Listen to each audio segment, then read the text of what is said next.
the moment of truth. Joining me now to discuss, the Jordanian Prime Minister and Minister of Foreign Affairs, Ayman Safadi. Welcome. Thanks so much for taking the time. Thank you. Good to be here. First, to this effort in the UN. Do you have hope that the UN will make a stand here? We believe it's a must that the UN makes a stand. Over 80 countries have sponsored the resolution, which simply calls for a humanitarian ceasefire. It also urges the release of hostages, all hostages. It is time the UN stood up to its responsibility, acted in accordance with international law, and really acted to prevent the killing, the massacre of civilians in Gaza, the destruction of their livelihoods. We hope and we urge all our partners at the Security Council to vote for that resolution, because the message is, if they do not, it is simply an endorsement of what Israel is doing. And what Israel has been doing is simply killing people, destroying their livelihoods, denying them food and water, jeopardizing the security of the whole region, undermining the interest of its own allies in our part of the world, hurting its own people by contributing to an environment in which it will deny its own people to live in peace. The U.S. has tried to encourage Israel to exercise restraint in Gaza, and the U.S. has set out guidelines for what post-war Gaza should look like. No forcible displacement of people, no reoccupation by Israel, no siege or blockade, no reduction in territory, this idea of a buffer zone inside Gaza, no use of Gaza as a platform for terrorism as well. These are red lines, and you see the other pressure the U.S. is putting on for restraint. In your view, is Israel ignoring those red lines? Absolutely. Israel has ignored every and each one of those red lines. Already 1.9 million Palestinians in Gaza displaced. That's about 85% of the population of Gaza. It is destroying every part of Gaza that it goes into. Look at the north. Why is Israel bulldozering streets? Why is it destroying empty homes? It's just simply creating an environment that is going to be uninhabitable. So yes, the U.S. asked for that. Israel has defied the U.S., defied international law, defied the interest of everybody in the region. And the question is, what if Israel continues to do that? Where would the united position be? What all of us are going to do? So have you received any assurances? Has Jordan got any assurances from the U.S. officials that it will enforce those red lines? We're still in conversation with the U.S. We'll be meeting the Secretary of State in a couple of hours, along with other Arab colleagues. We're obviously in agreement with the U.S. about those principles. We are in disagreement when it comes to demanding a ceasefire. We just see no justification for not urging a ceasefire. This is the first conflict where you see a controversy over the urgency of stopping the fighting so that you allow diplomacy to start acting. I mean, what can justify that? It is really nonsensical, to be honest, to not urge an end of an aggression that is creating conditions on the ground that are just unacceptable by any standard, moral, legal, security, you name it. Has the U.S. lost its credibility among its Arab allies? Look, the U.S. is a partner. It has an indispensable role to play. All of us are losing our credibility. We are losing credibility in front of our own people, because our own people are looking at us and saying, okay, you're demanding that Israel stop. It's not. The whole international community has failed to act in any meaningful manner to stop the massacre that Israel is bringing about 2.3 million Palestinians, in addition to the crimes that are being committed against Palestinians of the West Bank, with over 300 settler terrorist attacks on helpless Palestinians. So everybody's losing credibility. Moderation is losing credibility. The camp of peace is losing credibility. So that is a danger with which we're going to have to reckon at some point or the other. Let me ask you about what you believe Israel should and can do about Hamas. It suffered horrible attacks on October 7th, which your government, have condemned. Israel itself has been the victim of horrible terror attacks in the past, the attacks by ISIS, and so on. I understand the desire for a ceasefire to end the suffering today, but in your view, what is an acceptable Israeli response to the ongoing terror threat? Hamas is still in Gaza. It still has enormous capabilities in Gaza. First of all, as you said, we've unequivocally condemned the killing of civilians on October 7, Israeli civilians. That's something that none of us accept. It just goes against everything we believe in, so that should be clear. Number two, you don't react to that by killing 17,000 people, by killing 7,000 children, by destroying a whole community, by denying them food and water. Kids in Gaza are not dying by Israeli bombs alone. They're dying because there's simply no medicine to treat their illnesses and wounds. So what Israel should do is stop the war and ask the question, why are we here? And get with all of us on a track that would deliver a just and lasting peace that would ensure security for Israelis and for Palestinians. How long have we been at this security approach to the conflict?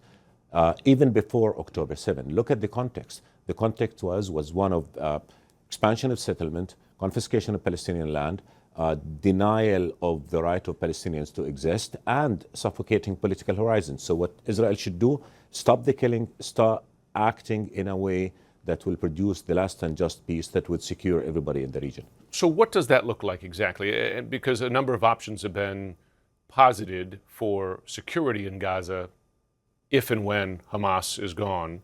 Would Jordan play a role? We will not talk about Gaza alone because that would simply mean that we have allowed Israel to come and create this miserable, inhumane reality. But someone has to secure Gaza after the fact. Then that's on Israel. It created this mess. And what we're saying is that Gaza, as part of a once and for all solution that also includes the West Bank, that is the only way to make sure that we're not reliving this horror 2-3 years from now. And again, what Israel is looking at is the same security-driven approach that it has been employing at the West Bank. And what good did that do? So what Jordan and the rest of the Arab world is saying, which is consistent with the overall objective that everybody in the world has been talking about, which is a political solution that delivers the two-state solution that would allow Palestinians and Israelis to live in peace. Do you have any hope that the two-state solution is still alive? I was in Israel for a number of weeks. I've been going there for 20 years. I did not hear hope, by the way, from progressive Israelis as well, that prospect is still alive. Is it still alive? Look, we have no other choice. The alternative to the two-state solution is more of this conflict or a one-state reality, and that's going to be an ugly reality because it's going to be apartheid. I mean, let's be honest with each other. Israel is not going to give Palestinians democratic rights. Israel has systematically undermined the two-state solution over the past years, and I'll tell you, we've been trying non-stop for years to get back a political process that would deliver the peace that we all want and deserve. Israeli Prime Minister only 3 days ago was saying that I will never allow the two-state solution to materialize. What that means, I will never allow peace to be brought to this part of the world, and I will continue with policies and conditions that would just make conflict inevitable. Bibi Netanyahu's, his popularity in his country has cratered. There are enormous questions about what he did and didn't do in advance of the October 7th attacks. Do you worry that his prosecution of the war is driven more by his own political survival than even Israel's own interests?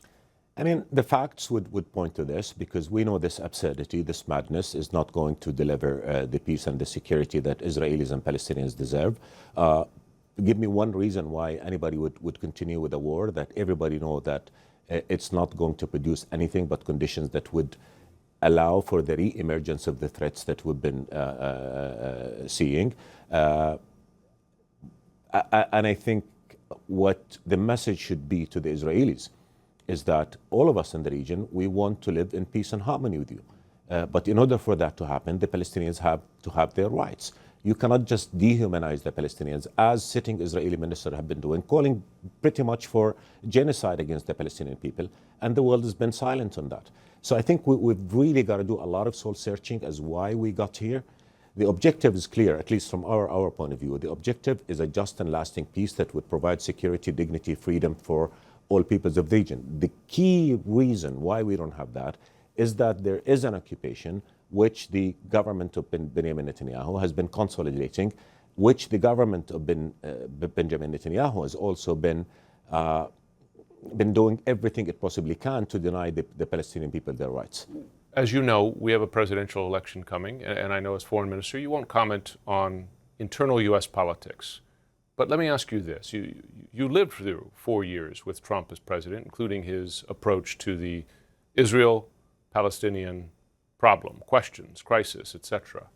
what would his return mean for the possibility of a Palestinian state or a two-state solution? Again, I'm not going to comment, as you rightly said, on domestic American politics, but what I would say is that let's talk about policies. The policies over the past decade or so has been to really give lip service to the two-state solution and allow Israel to get away with what it has been doing in terms of destroying. Are you saying the Biden administration is guilty of that as well? That is the reality. I mean, everybody is being the two-state solution is the only answer. Reality is the whole international community has done nothing but lip service to that two-state solution.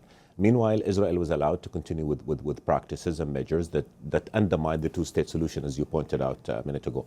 Question is, are we going to continue with that? Is the world going? If everybody agrees that the two-state solution, that the peace in the Middle East is in the interest of all, how come nobody is taking action against the one party that's preventing the realization of that two-state solution, which is Israel? And we've got to be careful. This conflict is assuming more dangerous dimensions now, with some in Israel trying to project the conflict as a religious conflict between Jews and Muslims.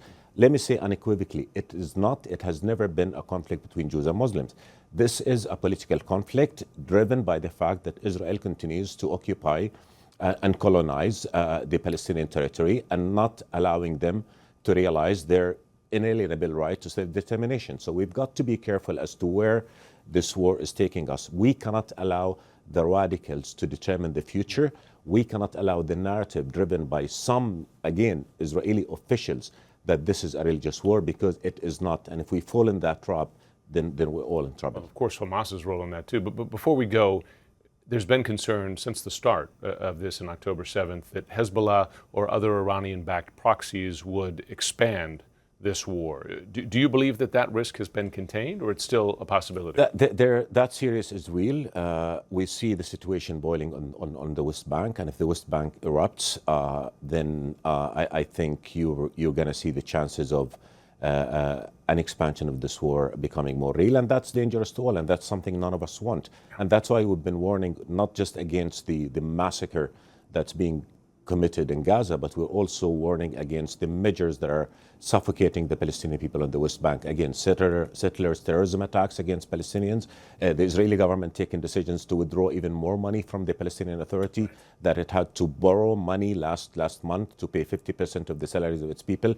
So if the West Bank erupts, then I think the threat of regional expansion will become more real. We should note, of course, the U.S. is sanctioning Israelis involved in mistreatment in the West Bank as well. We'll see if that has an effect.